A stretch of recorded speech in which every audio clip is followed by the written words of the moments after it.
You know, last week on the exclusive Film and Video Report, we talked about a great, great man of television. We certainly did. This week, we're talking about another great man of television. This one, however, with a reputation that's undeserved. You know, he is the pinch hitter of TV sitcoms. He is. We're talking about the great Theodore Martin McGinley, otherwise known as Ted McGinley. I just saw him in a Hallmark movie. Really? With Jeannie Francis. He was great. Listen, Ted McGinley has the reputation as the guy who, when a show is about to jump the shark, they bring Ted McGinley into it. We have to start with, I guess, where we all were first introduced to Ted McGinley. Happy Days. Happy Days. Roger, he was brought in because Richie had gone off to the... Richie went to Vietnam. He went to Vietnam, but at the same time, I remember him coming back and saying he didn't want to be in the father's hardware business. They were going to make Richie a director. He wanted to be a movie director, much like his real-life counterpart, Ron Howard. So they bring Roger in. Roger moves into the Cunningham home. Yeah, now he's Fonzie's cousin, right? Yes. And he's the very opposite of, he's the very, bow tie wearing guy. He's an English teacher. He is, and at the time, that was 82, that was sort of the yuppie craze was popular. Yeah. And like a lot of things on Happy Days in the 80s, they sort of forgot about their timeline and where they were in history. So you had Ted McGinley showing up looking like he stepped out of Family Ties. Yeah, he really did. But he was the very good-looking, very sensitive, always holding the book. The problem with Roger was that he was kind of a boring character, and I think this is where the McGinley curse starts. People start thinking of him as being... Look, Richie...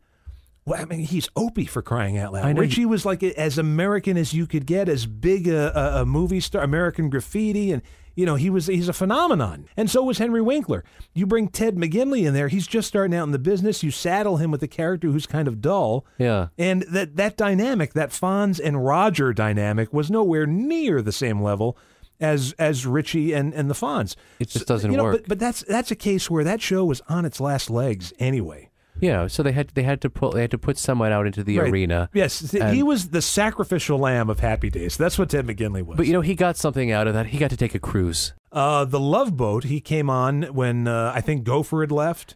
Gopher left to go join Congress. Join Congress. So they bring Ted McGinley on, and again, McGinley saddled with a character it's like, oh, he's a good-looking guy, and that's where it ends. Give him a camera. Right, that's where it ends. We're not going to tell you anything about it other than he's a good-looking guy, and women are going to love him.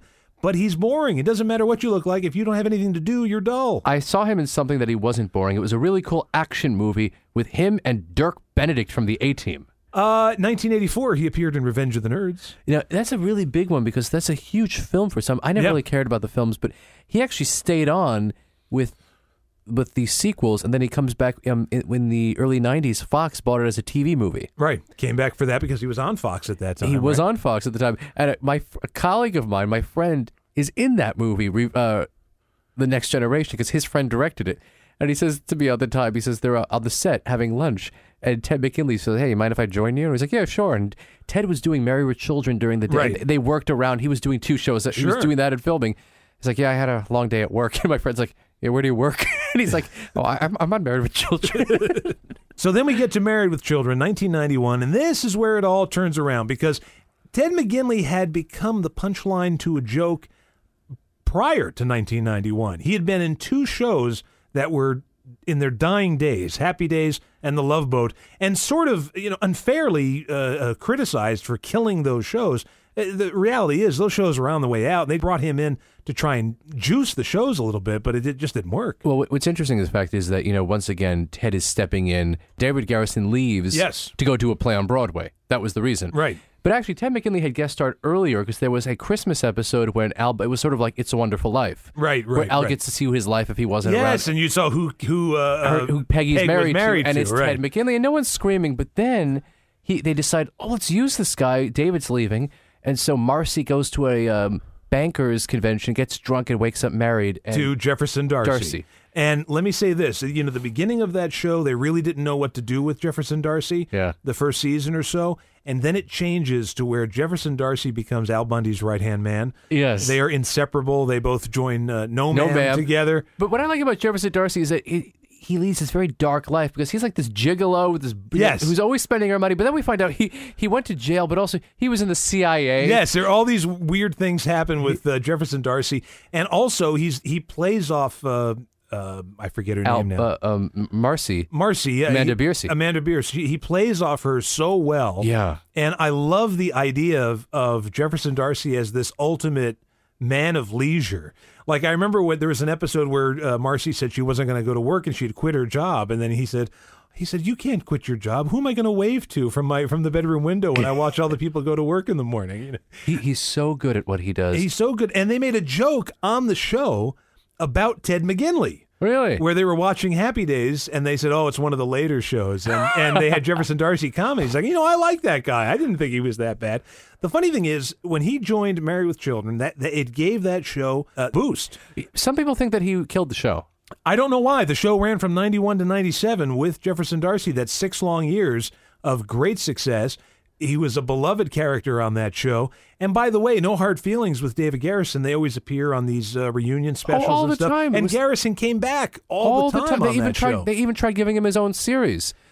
Now, Ted actually ends up getting on 2 other shows. He joins the West Wing. He plays a press representative. But then he becomes the star, one of the co-star of a show called Hope and Faith. Yes, that's right. And he's not a replacement, but a young difficult model turned actress will become a replacement on the show. That's right, Megan Fox. She'll replace the daughter who actually looked like their daughter. Right. And then they give her less lines. He's moved on into voiceover work, and we mentioned Batman the Brave and the Bold, and he appeared on that show again, playing off his reputation, where they talk about Ted McGinley killing shows, and McGinley has some good jokes on there. Most recently, he was involved in Dancing with the Stars. He did Dancing with the Stars, but Ted has also always been very loyal to the theater. He's never done anything on Broadway. However, he did a lot in Florida in the days when Mr. Burt Reynolds had his own big dinner theater, and Burt would bring in stars.